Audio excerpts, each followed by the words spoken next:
नमस्कार। विद्या न्यूजीलैंड में आपका स्वागत है। दिल्ली की सियासत और जुडिशियल गलियारों में इस समय यदि कोई सबसे ज़्यादा चर्चे में है तो वो है आम आदमी पार्टी के संयोजक अरविंद केजरीवाल और दिल्ली हाई कोर्ट में उनकी केस की सुनवाई कर रही जस्टिस स्वर्णकांता शर्मा। 13 अप्रैल को अरविंद केजरीवाल खुद हाई कोर्ट में पेश होकर के अपनी दलीलें रखी थी। पूरा मामला रिक्यूजर का है, यानी कि स्वर्णकांता शर्मा उनके मामले की सुनवाई न करे क्योंकि उनसे उन्हें न्याय की अपेक्षा नहीं रह गई है तो फिर इसके क्या कारण हो सकते हैं, इसको लेकर के उन्होंने ढेरों दलीलें दी, तर्क पेश किए। अब खबर आ रही है कि उन्होंने एक एडिशनल एफिडेविट दिया है और उसमें भी कई पॉइंट रखे हैं, जिसमें सबसे बड़ी बात यह है कि स्वर्णकांता शर्मा जो कि दिल्ली हाई कोर्ट की जस्टिस हैं, उनके बेटे ईशान शर्मा और बेटी शांभवी शर्मा केंद्र सरकार के इम्पैनल वकील हैं, जो कि सॉलिसिटर जनरल तुषार मेहता के अधीन काम करते हैं। वो उन्हें काम देते हैं, हाई कोर्ट और सुप्रीम कोर्ट में उन्हें काम मिलता है। फिर ऐसे जज से न्याय की उम्मीद नहीं हो सकती।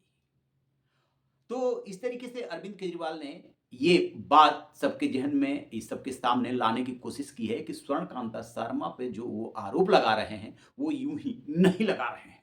थोड़ा बैक में चलेंगे, जो मंडे को उन्होंने अपनी दलीलें दी थी, उसमें कई पॉइंट उन्होंने रखे हैं, जिसमें से कुछ ऐसे हैं जिसमें सीधे वो जज से जब बातें रख रहे थे, तो वो जानने की भी कोशिश कर रही थी जस्टिस स्वर्णकांता शर्मा कि आप क्या कहना चाहते हैं, कि हम उनकी विचारधारा को मानते हैं। जैसे कि उन्होंने एक दलील ये रखी कि आरएसएस से जुड़े हुए अधिवक्ता परिषद के कार्यक्रम में 1 नहीं, 2 नहीं, 3 नहीं, 4 बार आप जा चुकी हैं और वो अधिवक्ता परिषद आरएसएस से ताल्लुक रखता है। ठीक इसी तरीके से वो कहते हैं कि जो लोअर कोर्ट ने जब 23 आरोपियों को, अरविंद केजरीवाल समेत 23 आरोपियों को दिल्ली आबकारी नीति मामले में बरी किया, तो उसमें जो सीबीआई के विवेचना अधिकारी थे, उनके खिलाफ टिप्पणी की थी, विभागीय कार्रवाई के लिए निर्देश दिया था। वो भी विवेचना अधिकारी कोर्ट में आता भी नहीं है और उसकी कार्रवाई पे रोक लगा दी जाती है। ठीक है, इसी तरीके से ईडी के मामले पर भी रोक लगा देती हैं।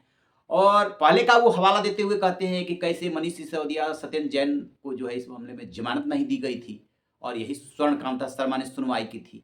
वो ढेर सारी बातें कहते जाते हैं कि 1 नहीं, 2 नहीं, 3 नहीं, 5, 10 ऐसी बातें हैं, ऐसा आधार है जिसको लेकर के वो कह सकते हैं कि आप निष्पक्ष नहीं हैं और मुझे आपसे न्याय की उम्मीद नहीं है, संदेह है। अब जैसे बेटा-बेटी वाली बात आई, अब तेजी से ये बात फैली।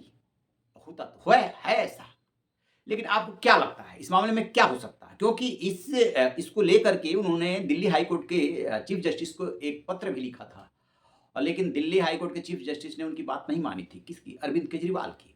और जिस जस्टिस स्वर्णकांता शर्मा से उन्हें न्याय की उम्मीद नहीं है, उन्हीं की कोर्ट में रिक्यूजल को लेकर के अब सुनवाई चल रही है। यानी कि वो कह रहे हैं कि जज साहिबा आप इस मामले से हट जाइए और जज साहिबा कह रहे हैं कि आपके कहने का आधार क्या है?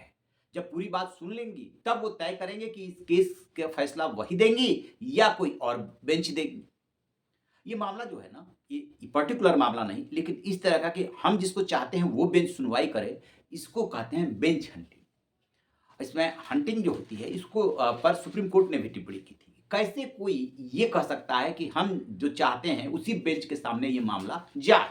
हालाँकि इस मामले में अरविंद केजरीवाल ये नहीं कह रहे कि किसी पर्टिकुलर बेंच के सामने ये मामला जाए। वो कह रहे हैं कि जस्टिस स्वर्णकांता शर्मा की जो एकल बेंच है, उसके सामने या वो इस मामले की सुनवाई ना करे क्योंकि उन्हें इनसे न्याय की उम्मीद नहीं है और ऐसा कहने के पीछे पर्याप्त आधार है। उसी आधार को 13 अप्रैल को उन्होंने गिनवाया और अब जो है उन्होंने एडिशनल एफिडेविट देकर के वही बातें कही है जिसमें बेटा-बेटी के मुद्दे को प्रमुखता से उठाया है। और इस चीज़ को जो है, जो उनकी पार्टी के राज्यसभा सांसद हैं संजय सिंह, उन्होंने एक्स पर पोस्ट भी किया है।